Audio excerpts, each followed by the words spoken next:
Hello everyone, this is Bradley. Today this is a fundamental tutorial talking about materials and UV within geometrynodes. I've talked about the similar concepts in 3.0 and 3.1, and there were lots of improvements and changes since then. So I think this is a very good opportunity to wrap up everything again and share the most advanced knowledge with you. So let's start. So here we're in Blender. And I have a plane in the viewport, and normally to add a materials, you can just go to material tab of this tiny earth, and then you add a material. Okay. And to preview that, we can hit Z and it goes to the material preview or render mode. I will just go to material preview. We can also hit this viewport shading on the right upper corner to switch different modes. Okay. So, our plane becomes whiter than it was, but let's change the color into something more obvious. So now everything is working fine. What about if we're using geometry nodes? It's just like when we're working with normal modifiers. For example, subdivision surface. So we change the geometry, but the material is still on this geometry. So this is the same when we are using geometry nodes. Let's just add a node tree. So I have a group input to the group outputs. Geometry links to geometry. It means we're using the initial geometry before this modifier. Now if I take a set of positions, then I'm changing this geometry, but the material still stay the same. Okay, everything is working fine. Now the problem is that what if I want to use a procedural geometry so that I can tweak all these kind of parameters? Let's add a cube. So I have a cube now, and if I go to wireframe mode, I can see that I can tweak all these kind of XYZ cuts as freely as possible, and I can even redo my changes. So everything is procedural. But the downside, as you can see, the material preview shows only a white cube, while previously we added a red materials. This is simply because this material panel is not working for modified geometry in this case. So we have to use alternative ways to add materials. So if you go to Shift A, you can search. And if you just go to material, then you realize that there are many nodes related to material. For example, set material, material index, replace material, and so on, whatever. And set material is just like what its name suggests. It's to set materials. So we add this node and we add the materials, everything is back.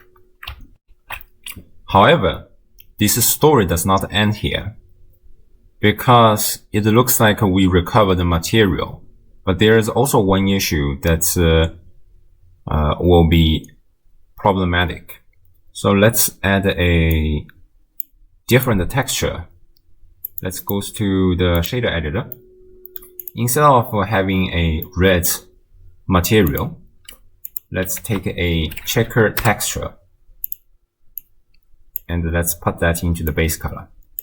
So we have this texture working very well, but this is because the vector is using the coordinates of generated. If we try to work with UV, then you realize there is no more checker textures available because this cube does not contain any UV map. It's not like the original geometry where you have a default UV map on it. So now you might want to ask that, okay, I don't have a UV in my procedural geometry, but previously generated seems to work well. Why do I need to worry about UV? This is because the generated is generated based on the bounding box of your geometry, but it's not stick with the surface. So what will happen is that if you use a transform geometry, for example, if I'm rotating this cube, you realize the checker texture is not moving with it. And you're having this kind of a weird scaling up and down effect of this checker texture. This is because as I'm rotating the bounding box covering this cube is changing at the same time. So the generated coordinate is changing as well. So there are lots of issues with it. Although sometimes it looks kind of okay, but if you're doing animations or other things, it's usually a very bad idea to use generated. This might be true with other coordinates as well. So sometimes UV is so important that we need to worry about. So how do we get a procedural UV map for our cube? We do see there is a UV map output from this cube, and what we need to do is just to store named attribute so that we can output this attribute to shader for its use. And UV map is a face corner attribute, and it's a 2D vector. It's also possible to use a vector, but let's say 2D vector. And once they're connected, you can just put a name to it. Let's just use the default UV map name with it. So now if I use the UV map of this texture coordinate, you realize it does not really work. This is also a bummer that this texture coordinate does not work with procedural objects. However, what you can do is that you can use an attribute node and you can type in UV map and plug the vector to the vector. So now you have a UV with your object. You can scale that a little bit so that it looks nicer. And now if I rotate my cube, you realize the texture is going with it because the UV stick with geometry.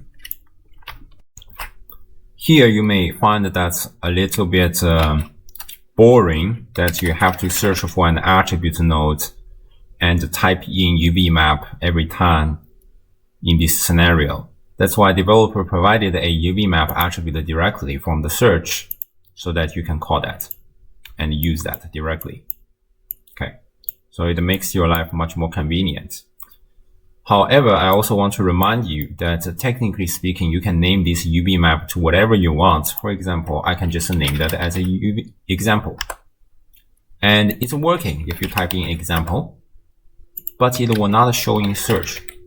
It says no results found. You still can only show a UV map for this attribute node. That's why I always recommend you to just use the default naming so that it can be carried out more easily. But of course, in extreme case, maybe you want multiple UV maps of your mesh. That's why you may name that to something else. But it's kind of very rare, in my opinion. Here, I do recommend you to make this node into a node group. Otherwise, it's definitely tedious that you have to take a store named attribute and put that into a vector, put that into a face corner domain, and you link, and you still have to type this UV map with capitals, whatever stuff. Okay, so if you make that into a node group, everything will be so convenient. That's what I did with my store UV map node. I just add that, so everything is being done very quickly. You can download these presets from the link in the description, but it's very easy to construct as well. Okay, so now we've covered the most important aspects of UV within geometry nodes. I just want to say that this is also true for export. So we can export this file, maybe in Alembic or OBJ or FBX, does not really matter. Let's just choose OBJ. And we can just export brainlessly. And then I'm importing this file. So I have this UV and the materials. And I don't know why it gives a red materials we set earlier. But we can make that back. So it's working. We have two identical cube. But more importantly, somehow it's recognized by textual coordinates because we have a UVMap attribute generated because of the naming. But anyway, so you can export your procedurally generated geometry to Unity or Unreal Engine or whatever other stuff within UV. Okay. So now we finished the case where developers provided UVMap from its geometry. There are cases, however, in which we do not have all this kind of UVMap. For example, let's start with a curved circle. So it's a curve. There's no mesh, so we have to do the curve to mesh. And I can use the same curve to circle, but it looks like a huge donut. We can put in material, but there's no UV. And obviously we do not have a UV. Okay. There are many issues with that. And it's very complex to construct a UV because there are many different issues and cases. I will discuss that at the other dates. But what I can suggest now is that there is a preset called bevel curve. And you just use a bevel curve. And it's a little bit brainless. And we just store name that attribute, as I mentioned previously. So you have these donuts. Okay. I will discuss these kind of things in more details in the future. But if you do not want to dig too much deep into that, you can just download these presets from the link in the description. So this is currently the idea. Here we're using a very specific method, only applicable for curves. And there are extremely rare cases in which we need to do the UV unwrap or even pack UV islands. These are the only two nodes available for traditional UV manipulation in geometry nodes for the moment. Okay. And I do not want to discuss them in details. It's not only because it's difficult to discuss these kind of things, but also because they are very slow to use. So let's start with a cone. And I want you to pay attention with the performance on these two nodes.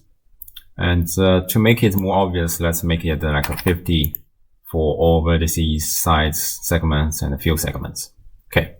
So now it's still less than 1 milliseconds. And if I plug this UV map for the store, it's still less than 1 milliseconds. But assume that we do not have this UV map, we have to unwrap by ourselves. Then you can see there is an immediate jump of performance over 1 milliseconds. It's like 20 times or even more than 20 times of the performance cost due to this UV unwrap. Okay. And for some reason, it just doesn't work yet. Maybe change the settings. It still doesn't work. It's possible that we need to manipulate this same in order to make that work. So let's just give it a try. That I need to make a selection. This kind of selection is kind of too broad. It's not available. Let's make an edge angle selection. So I think this is fine. Let's make it a greater than. So now we only select these sharp edges and we use this selection as a seam. So now we unwrap this cone. It looks kind of very similar to what we have. Not exactly, but anyway. but you also realize it takes 200, okay, let's say 300 milliseconds compared to 0.52 milliseconds. So this is not very practically useful. Maybe you can use that in a node tool, but I would say no, forget about that. Okay. At last, I want to discuss a rare but practical case which can happen when you're working. So let's go to an example node tree. Here I'm basically instance all these kind of cubes to form a brick wall animation. You do not need to worry about the details, and I will not discuss them. Okay, so if I play this animation, you can see these bricks are falling to form a brick wall. So this is kind of a simple animation. Let's increase the time, whatever. Okay, and what I want is to put a Blender logo onto this wall. If I directly add this set material after instance on point, if I go to material preview and let's see our Blender logo, it's working on generated, whatever, you realize every brick is having a Blender logo because this set material is working on instances. What it really mean in this case is that this set of material is basically like set of material on this cube without individualize every instance. Okay. So in order to make this set of material accessible to these instances, I need to realize instances so that now the entire thing is being considered as a whole, and I'm putting a Blender logo onto it, and I can use rotation. Okay, so now this is how it looks like. But there's a problem. As I mentioned earlier, that this generated will be affected by the bounding box. So if I play this animation, you can see this logo is not sticking with these vertices, and it will be shifted as this bounding box is changing. Now this is the bounding box, but in the middle of this animation, the bounding box is larger or higher, so that the coordinates is changing. So this is very bad. Not something you would like to do. But how do you give it to UVMap? If you store UVMap for this cube, then let's take a UVMap. Then every brick is having its own UVMap. So you cannot generalize everything to this entire brick wall. So it looks kind of very annoying. What do we do? How can we solve this problem? This is the moment in which we need to transfer the UVMap. So let's go to the end of animation, and I'm going to duplicate this geometry, and I'm going to apply this geometrynodes modifier so that I can access the edit mode of this geometry.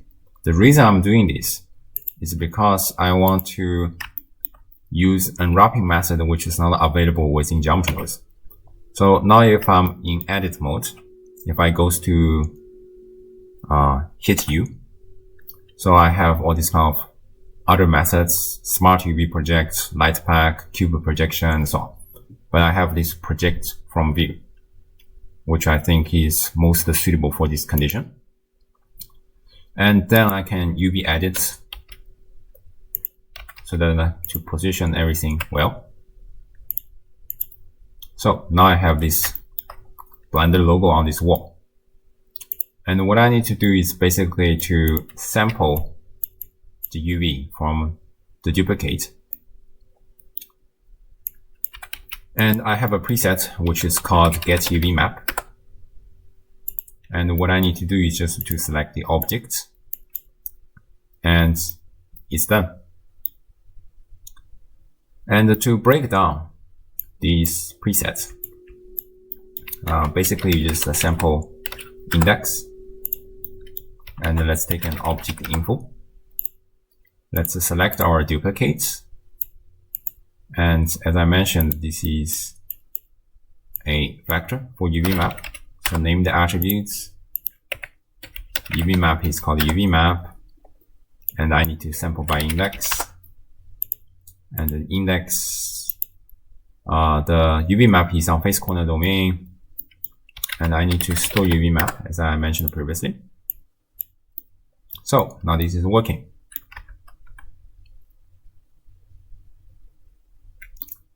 There are cases this may not work properly.